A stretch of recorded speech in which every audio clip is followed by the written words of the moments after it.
5 શ્લોક નંબર 1 જોઈએ, બરાબર ને? અને એમાં શું લખ્યું છે? તમે સાંખ્ય યોગ અને કર્મયોગની શ્રેષ્ઠતાના સંબંધમાં અર્જુનનો પ્રશ્ન, એવું લખ્યું છે ને? હા ને? ચોપડી છે? નહીં હોય, સોરી, નહીં હોય, વાંધો નહીં. ભાષાંતર જોઈ લઈએ પછી સમજાવું. અર્જુન પૂછે છે કૃષ્ણને, તમે એક બાજુ કર્મના સંન્યાસની અને બીજી બાજુ કર્મયોગની પ્રશંસા કરો છો, તો આ બંનેમાંથી જ એક મારા માટે ચોક્કસપણે કલ્યાણકારી સાધન હોય તે કહો. હમણાં જ આપણે સમજ્યા સવાલમાં. અર્જુનનો પ્રશ્ન એ આપણા બધાનો પ્રશ્ન છે. એ કૃષ્ણને પૂછે છે કે તમે મને સંન્યાસ ગ્રહણ કરો એમ કહો છો, એટલે વિરક્ત ભાવ કરો એમ કહો છો, તો પછી કર્મ કઈ રીતે કરવું? એટલે કૃષ્ણએ આપણને જે જવાબ આપ્યો આપણને ખબર છે કે કર્મ તો કરવાનું જ છે. નથી કરતા તો એ કર્મ અકર્મ વિકર્મ પાછું થાય છે. અને જે કરો છો એમાંથી વિરક્ત ભાવ કેળવો. પણ અર્જુનનો પ્રશ્ન આપણા જેવો પ્રશ્ન છે કે કર્મ કરવું કે સંન્યાસ કરવું? જ્યારે કૃષ્ણનો જવાબ છે કે કર્મ અને સંન્યાસ બંને એક સાથે જ છે અને બંને એક સાથે તમારે કરવાના છે. ખ્યાલ આવી ગયો? ત્યાર પછી શ્લોક નંબર 3 જુઓ. એમાં લખ્યું છે કર્મયોગનું મહત્ત્વ. હે મહાબાહો, જે માણસને કોઈનો દ્વેષ કરે છે કે ન કશાયની આશંકા કરે છે, તે કર્મયોગી સદા સંન્યાસી સમજવા યોગ્ય છે. કેમ કે રાગ દ્વેષ વગેરે દ્વંદ્વો વિનાનો માણસ સુખપૂર્વક સંસારના બંધનમાંથી મુક્ત થઈ જાય છે. કર્મયોગનું મહત્ત્વ સમજાયું. અહીંયા તમને વિવરણાત્મક નોંધમાં પૂછાય કે મહાબાહો, અરે એક વાક્યમાં મહાબાહો શબ્દ કોના માટે વપરાયો છે? અર્જુન માટે. અર્જુન માટે મહાબાહો શબ્દ 3 વ્યક્તિ માટે સમજાયા છે. કોણ 3? મને કહો. જનરલ નોલેજનો પ્રશ્ન આવી ગયો. મહાબાહો શબ્દ 3 વ્યક્તિ માટે વપરાયા છે. કોણ? ઘણીવાર પેલા વિડીયો ફરતા હોય છે ને કે આપણા છોકરા રામાયણ મહાભારત જ નથી જાણતા. એ વિડીયો સાચા હોય છે. આપણને આપણું જ્ઞાન છે નહીં. મહાબાહો શબ્દ 3 જણા માટે વપરાયા છે. એક તો આપણે જોયું મહાબાહો અર્જુન. બીજા 3 કોણ? પ્રયત્ન કરો. બીજા 2 કોણ? ભીમ. બરાબર છે. ભીમને પણ મહાબાહો કીધું છે. પછી ત્રીજું કોણ? ત્રીજું કોઈ છે? બોલો.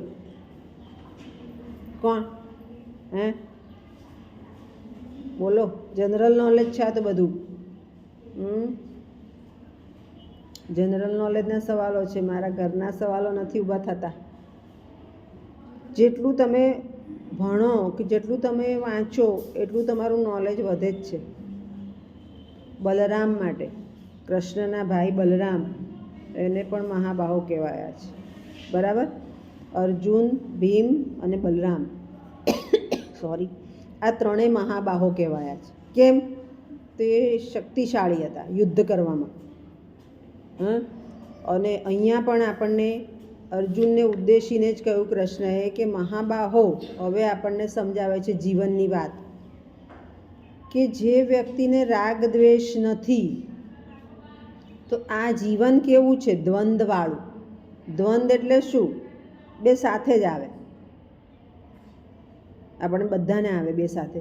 સવાર સાંજ, દિવસ રાત, સુખ દુઃખ. આ દ્વંદ કહેવાય. જીવનના દ્વંદ છે આ. પ્રકાશ અંધારું, દ્વંદ સાથે જ આવે જીવનમાં પણ. એટલે એમાં એ દ્વંદમાંથી જ તમારે જીવન કાઢવાનું છે. સવાર પડી તો રાત પડવાની જ છે. કામ બાકી હશે તો સાંજ સુધી પતાવી જ દેવાનું છે, કારણ કે રાત તો પડવાની છે. એટલે એમાંથી જ માર્ગ કાઢવાનો છે ને એમાં જ જીવવાનું છે. પણ જેને આ દ્વંદની અસર નથી, ઘણાને કે ના સવાર પડી ચાલો ને સૂઈ રહો ને 10 વાગ્યા સુધી શું ફેર પડવાનો છે? દ્વંદ કંઈ અસર નથી કરતો તો એના માટે કાંઈ નથી. જીવન જ કાંઈ નથી. જીવન એનું વ્યવસ્થિત ચાલતું નથી. પછી અહીંયા આપણને કર્મની વિશેષતા સમજાવી છે કે આ દ્વંદ્વ કેવા છે, તો કર્મયોગ શીખવાડે છે.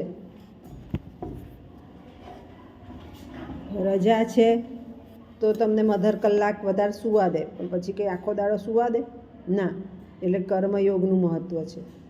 એટલે તો સરકાર કર્મયોગ શિબિર ચલાવે છે. કર્મયોગ એટલે શું, તો જે કુદરતે નક્કી કર્યું છે એ સમયમાં આપણે બધું પૂરું કરવાનું જ છે. 8 થી 9 તમારે પહેલો લેક્ચર મારી પાસે ભરવાનો છે, ન ભરો તો ચાલે, પણ ભરવાનો છે એ નક્કી થઈ ગયું છે. અને નથી ભરતા એ દ્વંદ્વમાંથી બાકાત રહે છે. જે ભરે છે એ દ્વંદ્વમાંથી મેળવે છે.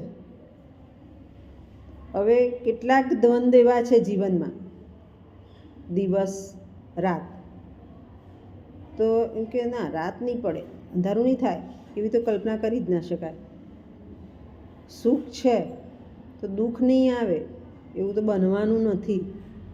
દુઃખ છે તો કંટાળવાનું નથી, સમય પસાર થઈ જશે, સુખ આવશે જ. દ્વંદ્વ છે એ સ્વિચ ઓન સ્વિચ ઓફ થવાનું જ છે, કુદરતે ગોઠવ્યું છે.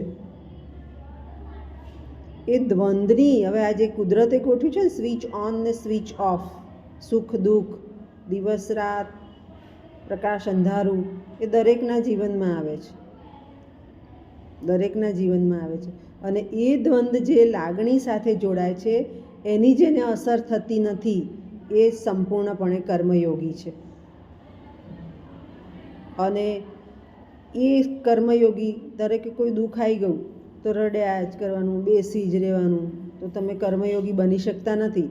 પણ રડતાય રડતાય કામ કરવાનું ચાલુ રાખો તો તમે કર્મયોગી છો. લાગણી છે, રડો છો, કામ પણ તમારું જે કર્મ છે એ ચાલુ રાખવું પડે રોજબરોજનું. કર્મયોગી એનું આપણને પિક્ચરમાં પણ બહુ સરસ ઉદાહરણ બતાવ્યું હતું. રાજ કપૂરનું પિક્ચર હતું એમાં કે સો ઇઝ ગોન, ગમે તે પરિસ્થિતિ થશે પણ તમારું જે કામ છે તો ત્યાં આવીને અટકવાનું જ છે, તમારે કરવાનું જ છે. કંઈ પણ થયું પણ કામ તો છે જ ને, કામ ક્યાંથી છોડવાનું છે. તો એને કર્મયોગી કહેવાય કે ભલે તમારે સ્વિચ ઓફ છે પણ સ્વિચ ઓન કરીને તમારે કર્મ તરફ જવાનું છે. પછી તમને કુદરત સપોર્ટ કરે જ છે. તમે જ્યારે કર્મ તરફ જાઓ છો ને ત્યારે કુદરતી સપોર્ટ થઈ જાય છે. આ જે દ્વંદ્વની જેને અસર નથી એ પૂરેપૂરો કર્મયોગી છે. અને જ્યારે કર્મયોગી થઈ જાય તેને કોઈ બંધનો નડતા નથી. બહુ સરસ કર્મયોગીની અને દ્વંદ્વની વાત કરી છે. જીવન પણ આમ જ ચાલે છે કે દુઃખ આવે છે તો એનાથી થાકી જવાનું નથી, સુખ આવશે જ.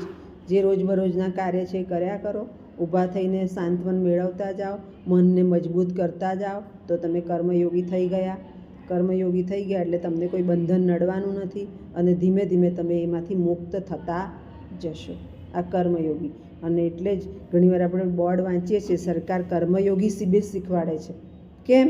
તો એમાં આ બધું સમજાવે કે તમારે તમારું કામ અટકાવવાનું નથી. કામ અટકાવો એટલે બધું અટકી જશે. લાઈફમાં પોઝિટિવ રહેવાની જરૂર છે. એ બાબત અહીંયા આપણને સમજાવી છે. ખ્યાલ આવી ગયો? સમજ પડી ગઈ?